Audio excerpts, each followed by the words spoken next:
Hello বন্ধুরা, আমরা আছি এখন লুসাই গ্রাম। লুসাই গ্রামের ভেতরটা আপনাদেরকে ঘুরে ঘুরে দেখাবো। আসুন আমার সাথে আসুন।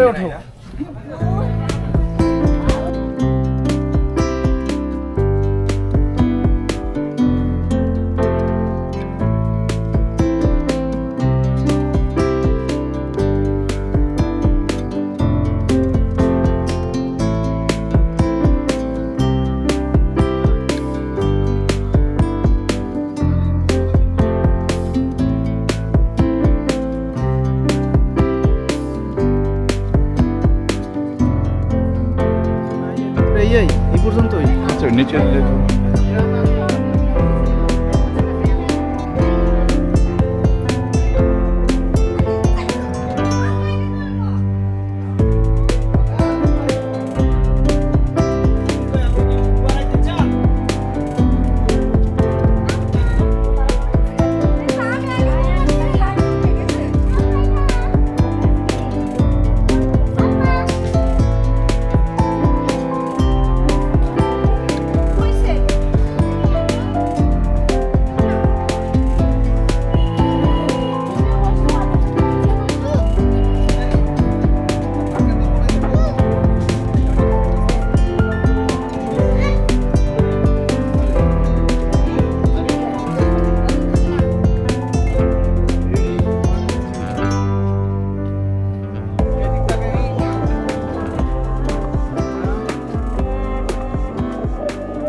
এখানে আছে পড়াবে না, ভাবিকে পড়ান তাইলে আমাকে পড়াবে। পড়বে না, ভাবি পড়লে আমাকে পড়াবে। ওই যে ভাবি আগে তো বলছে পড়বে না, দেখছো ভাবিকে দেয়।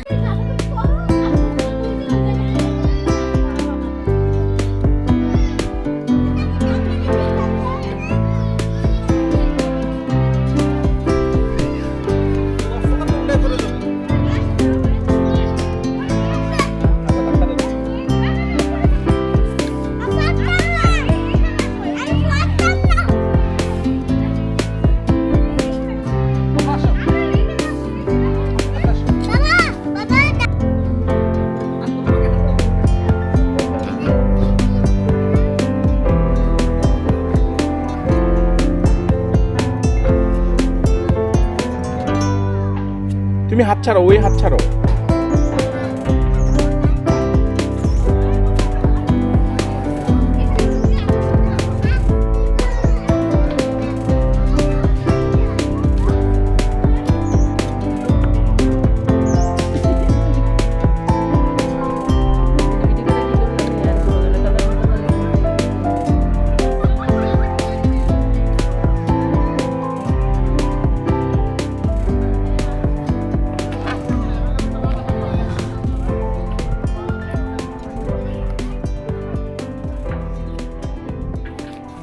Why नहीं? শেষ পর্যন্ত আমি নিজেও সবার সাথে তাল মিলিয়ে লুসাই গ্রামের লুসাই ঐতিহ্যবাহী পোশাক পরে চলে আসলাম। আসলে মনের আনন্দটা দারুণ লাগছে। দেখুন তো আমাকে কেমন লাগছে। আমি এবং আমার যে সঙ্গী সাথীরা আছে সবাই লুসাই গ্রামের যে ঐতিহ্যবাহী পোশাক আছে সবাই আমরা পরলাম। আসলে এখানে আমি প্যান্ট পরা ছিলাম, কিন্তু তারা এটা এখানে পরে লুঙ্গির মতো।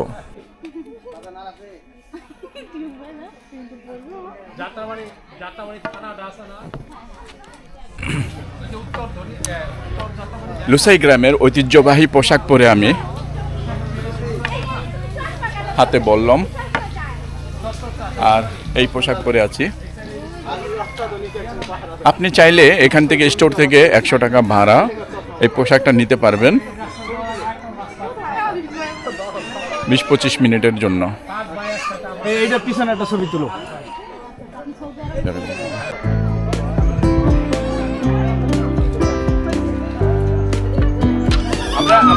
আসেন যুদ্ধ করি, আসেন এই যে যুদ্ধ করি। ভিডিও করো। একদম মোবাইল দাও।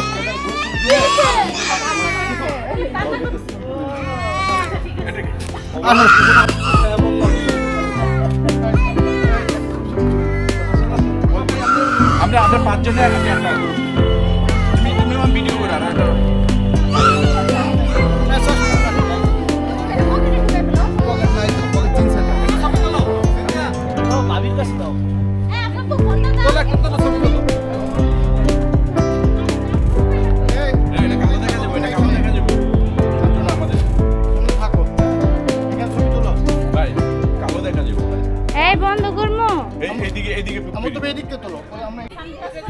আমরা ঐতিহ্যবাহী পোশাক পরে ফটোশ্যুট করলাম, আর এই ফটোশ্যুটের মাধ্যমে আমরা দুষ্টামিও শুরু করে দিলাম। আর আমাদের আনিসুর রহমান ভাই কাঠের বন্দুক দিয়ে শিকারে নেমে গেল, ফটোশ্যুট ওলাদের গুলি করে মারবে।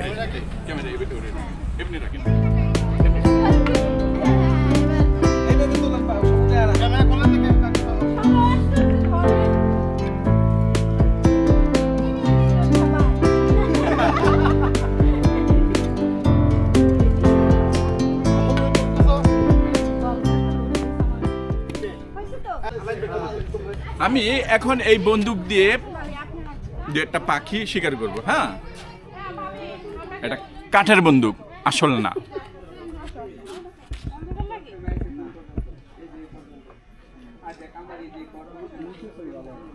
গ্রুপ ফটো করলে হয়।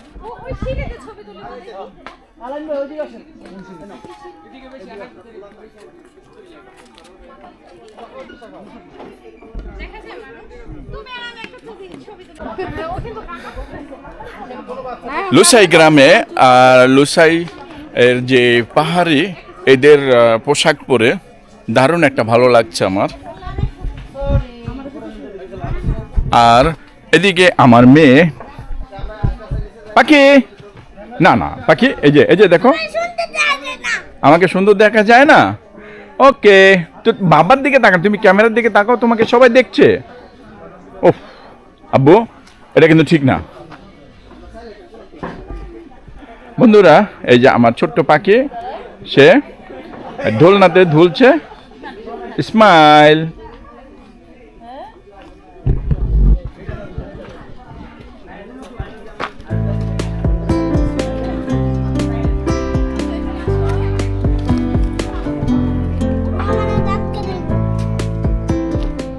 এই যে আমাদের লুসাইপল্লীর আদিবাসীরা, আদিবাসী এই সেই আদিবাসী, এই আদিবাসী আপনার কেমন লাগছে? খুব ভালো লাগছে মানে এই লুস চুং চাং চাং চুং আসো আসবো ওইখানটায়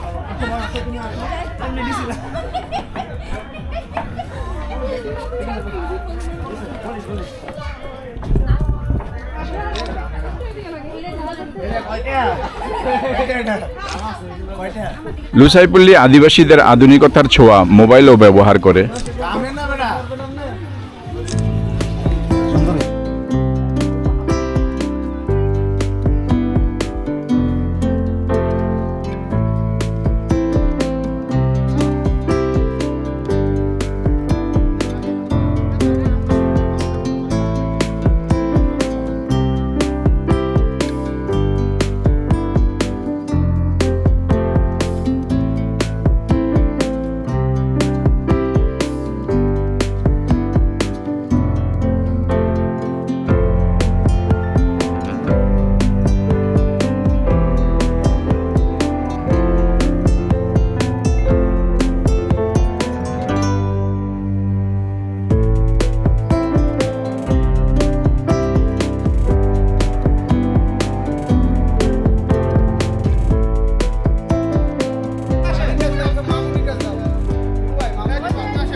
আচ্ছা আচ্ছা আচ্ছা, এক মিনিট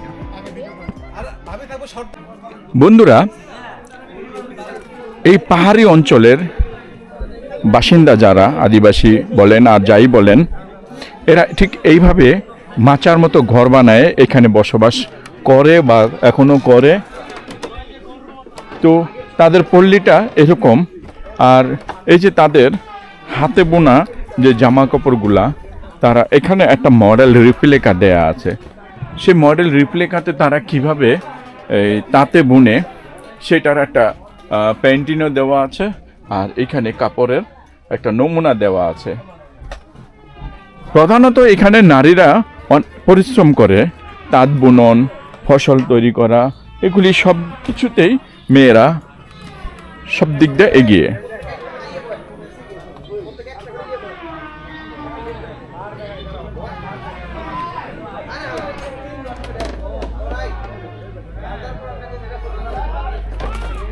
আসুন লুসাই গ্রামের ভিতরটা একটু দেখি, এই বাড়ির ভিতরটা। এই এখানে একটা চুলা দেখা যাচ্ছে, মানে জীবন বৈচিত্র্যটা তাদের এরকম ছিল।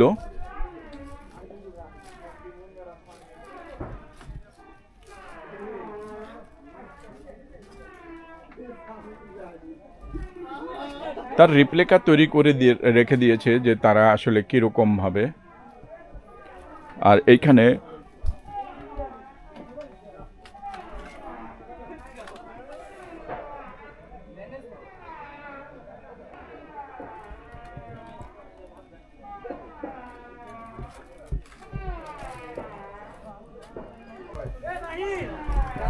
উনি হচ্ছেন সম্মানিত একজন রাজা, যেটা লুসাই আদিবাসীদের, উনি রাজা, এই সম্মানিত রাজা। ওনার একটা ছবি এখানে দেয়া আছে। এটা 1972 সালের। তারপরে আরেকজন ছিলেন তৎকালীন সময় 1899 সালে ব্রিটিশ তখন এখানকার যে দায়িত্ব শাসন যে পরিচালনা করত তাকে লুসাই প্রধান হিসাবে হেডম্যান পরিণত করা হয়। এখানে যেই জিনিসটা লেখা আছে যে মানুষের মাথা শিকার, জোরপূর্বক কাজ বন্ধ, রাজস্ব পরিশোধের এবং বিভিন্ন কাজে এই ক্ষমতা দেওয়া হয় ব্রিটিশরা, এই রাজাদেরকে বলা হয়। কারণ এইখানে নাকি আদিবাসীরা শত্রুদের মানে হত্যা করে তাদের মাথা এগুলি আলাদা করে ফেলে।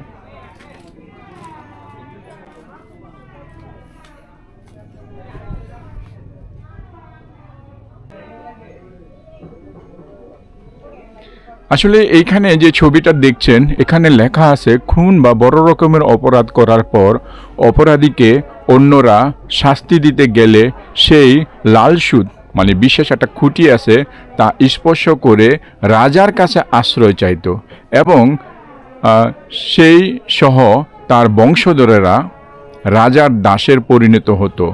লাল সুদ রাজার ঘরে স্থাপিত থাকতো। মানে আপনি অপরাধ করছেন, যাই কিছু করছেন, ওই অপরাধের শাস্তি হিসাবে আপনি রাজার কাছে যখন আশ্রয় চাবেন, সেই আশ্রয় চাওয়াটা তখন রাজার একটা বিশেষ একটা স্তম্ভ আছে খুঁটির, ওটা লাল সুদ বলে। সেই খুঁটিটা আপনি স্পর্শ করে যখন করবেন, রাজার কাছে আশ্রয় প্রার্থনা করবেন, তখন আপনি এবং আপনার টোটাল বংশধরেরা রাজার দাসত্ব মানে গোলাম হয়ে রইল। সেটা এই ছবির মাধ্যমে স্পষ্ট দেখাইলো। জাস্ট এইখানে এই যে আরেকটা নমুনা আপনি দেখেন, এই যে লাল সুদ মানে এই স্তম্ভর মধ্যে অপরাধী আপনার সে তার আশ্রয় প্রার্থনা করছে রাজার কাছে যাতে সে শাস্তি না পায়। সে শাস্তি না পায় এই কারণে রাজা, বরং এই ব্যক্তি এবং তার বংশধরেরা এই রাজার দাসত্ব গ্রহণ করলো মানে গোলাম হিসাবে।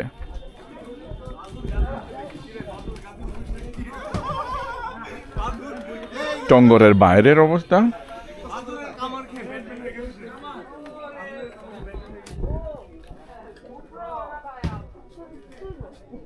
লুসাইদের আরেকটা ঘর আমি দেখতে পাচ্ছি, মানে প্রত্যেকটা ঘর তাদের সেম। এই ঘরের কিছু তারা মোটামুটি যা ব্যবহার করত, যতটুকু ধারণা করা যায় এটা একটা খাট, এখানে ঘুমাতো। খাটটা কাঠের সাথে বাঁশের চাটাই দেওয়া, শক্ত। এইখানেও আরেকটা খাট পাবেন, আর এইখানে তারা আগুন দিয়ে রান্না বান্না যাই বলেন করতো, আর উপরে লাকড়ি এগুলি রাখতো। তারপরে বলা চলে একটা র্যাক, এই র্যাকের টুকটাক জিনিস তারা এখানে রাখতো। আর এখানে আরেকটা টং বারান্দা।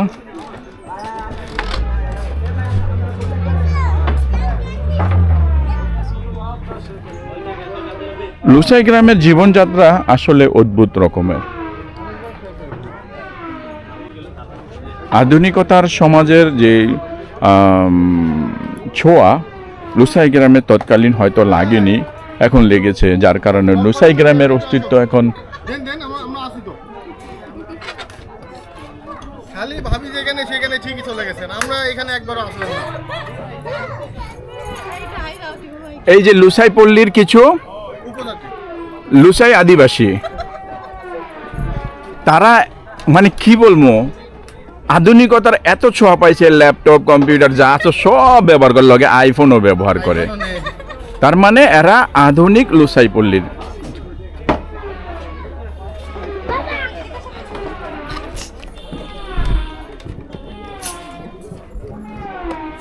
এই আমার মেয়ে আয়েশা, আপনারা এরা আমার মেয়ে আসছে, আমাকে বন্দুক দিয়ে গুলি করবে, আদিবাসীদের গুলি করে মারবে, তাই নাকি?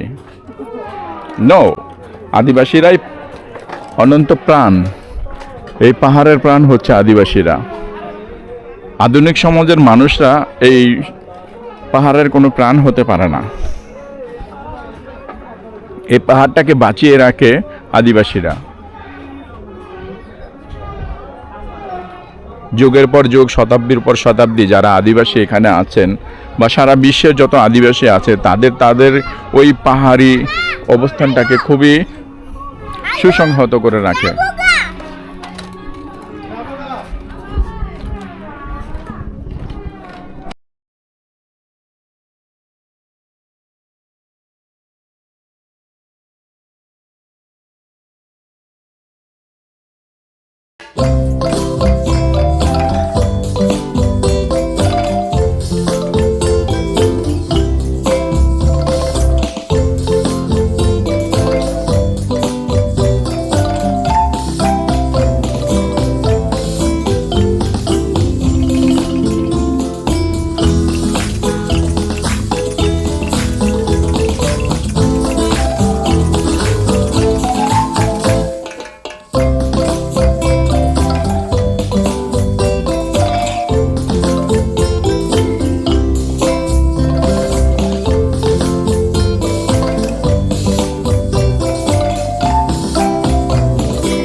তো বন্ধুরা, লুসাইপল্লী থেকে আমি বিদায় নিচ্ছি। আজকে আমার ভিডিও এই পর্যন্তই।